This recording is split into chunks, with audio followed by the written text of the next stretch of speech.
ಬಂಡೆಗಳಿಂದ ಕೂಡಿದ ಕ್ಷುದ್ರ ಗ್ರಹಗಳು, ಉಲ್ಕಾವೃಷ್ಟಿ ಮತ್ತು ಹೊಳೆಯುವ ಧೂಮಕೇತುಗಳು. ಬಾಹ್ಯಾಕಾಶದ ಈ ಅಲೆಮಾರಿಗಳ ರಹಸ್ಯಗಳನ್ನು ತಿಳಿದುಕೊಳ್ಳೋಣ ಬನ್ನಿ. ಕ್ಷುದ್ರ ಗ್ರಹಗಳು ಸೂರ್ಯನ ಸುತ್ತ ಸುತ್ತುವ ಕಲ್ಲಿನ ಲೋಹದ ವಸ್ತುಗಳಾಗಿವೆ. ಇವು ಮಂಗಳ ಮತ್ತು ಗುರು ಗ್ರಹಗಳ ನಡುವಿನ ಕ್ಷುದ್ರ ಗ್ರಹದ ಪಟ್ಟಿಯಲ್ಲಿ ಕಾಣಿಸಿಕೊಳ್ಳುತ್ತವೆ.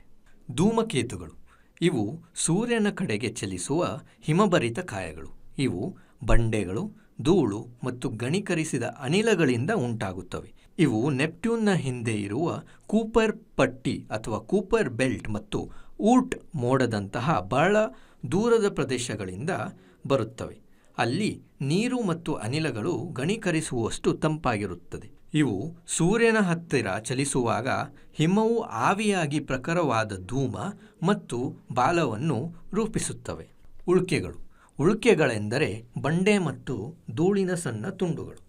ಈಗಾಗಲೇ ಕ್ಷುದ್ರಗ್ರಹಗಳ ಬಗ್ಗೆ ತಿಳಿದುಕೊಂಡಂತೆ ಕ್ಷುದ್ರಗ್ರಹಗಳು ಒಂದು ಸ್ಥಳದಿಂದ ಇನ್ನೊಂದು ಸ್ಥಳಕ್ಕೆ ರವಾನಿಸುತ್ತಿರುವಾಗ ಘರ್ಷಣೆಯ ಕಾರಣದಿಂದಾಗಿ ಸಣ್ಣ ತುಂಡುಗಳಾಗಿ ಒಡೆದು ಹೋಗುತ್ತವೆ. ಈ ಸಣ್ಣ ತುಂಡುಗಳು ಭೂಮಿಯ ವಾತಾವರಣವನ್ನು ಪ್ರವೇಶಿಸಿದಾಗ ದಹಿಸಿ ಹೋಗುತ್ತವೆ. ಆಗ ಇವು ಬೀಳುತ್ತಿರುವ ನಕ್ಷತ್ರ ಅಥವಾ ಉಲ್ಕೆಯನ್ನು ರೂಪಿಸುವ ಬೆಳಕಿನ ರೇಖೆಯನ್ನು ಮೂಡಿಸುತ್ತವೆ. ಈಗ ಕ್ಷುದ್ರ ಗ್ರಹಗಳು, ಧೂಮಕೇತುಗಳು ಮತ್ತು ಉಲ್ಕೆಗಳ ನಡುವಿನ ವ್ಯತ್ಯಾಸಗಳನ್ನು ನೋಡೋಣ.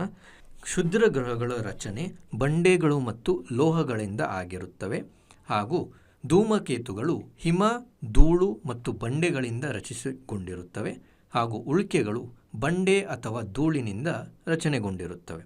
ಹಾಗೆಯೇ ಸ್ಥಳದ ಬಗ್ಗೆ ತಿಳಿದುಕೊಳ್ಳೋಣ. ಕ್ಷುದ್ರ ಗ್ರಹಗಳು ಕ್ಷುದ್ರ ಗ್ರಹ ಪಟ್ಟಿಯಲ್ಲಿ ಕಾಣಿಸಿಕೊಳ್ಳುತ್ತವೆ.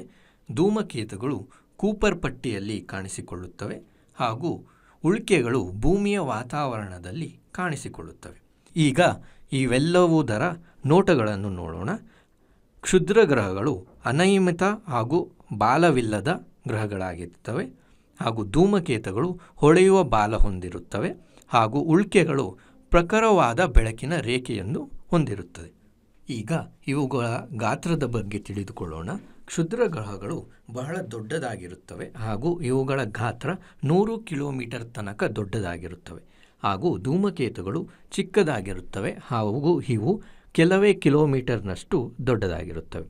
ಆದರೆ ಉಲ್ಕೆಗಳು ಅತಿ ಚಿಕ್ಕದಾಗಿರುತ್ತವೆ ಹಾಗೂ ಇವು ಹರಳಿನ ಗಾತ್ರದಷ್ಟಿರುತ್ತವೆ. ಈಗ ಚಲನೆಯ ಬಗ್ಗೆ ತಿಳಿದುಕೊಳ್ಳೋಣ. ಕ್ಷುದ್ರ ಗ್ರಹಗಳು ಒಂದು ಪಟ್ಟಿಯಲ್ಲಿ ಸೂರ್ಯನ ಸುತ್ತಲೂ ಕಕ್ಷೆಯಲ್ಲಿ ಸುತ್ತುತ್ತವೆ. ಆದರೆ ಧೂಮಕೇತುಗಳು ಉದ್ದನೆಯ ಪಥದಲ್ಲಿ ಸೂರ್ಯನ ಸುತ್ತಲೂ ಕಕ್ಷೆಯಲ್ಲಿ ಸುತ್ತುತ್ತವೆ. ಇವೆಲ್ಲವುದರ ಈಗ ಉದಾಹರಣೆಗಳನ್ನು ನೋಡೋಣ. ಕ್ಷುದ್ರ ಗ್ರಹಗಳಿಗೆ ಉದಾಹರಣೆ ಸೀರಿಸ್ ಅಥವಾ ವೆಸ್ತಾ. ಧೂಮಕೇತುಗಳಿಗೆ ಉದಾಹರಣೆ ಹ್ಯಾಲಿಸ್ ಕಾಮೆಟ್ ಅಥವಾ ಹ್ಯಾಲ್-ಬಾಪ್. ಉಲ್ಕೆಗಳಿಗೆ ಉದಾಹರಣೆ ಪೆರ್ಸಿಡ್ ಉಲ್ಕಾಪಾತ.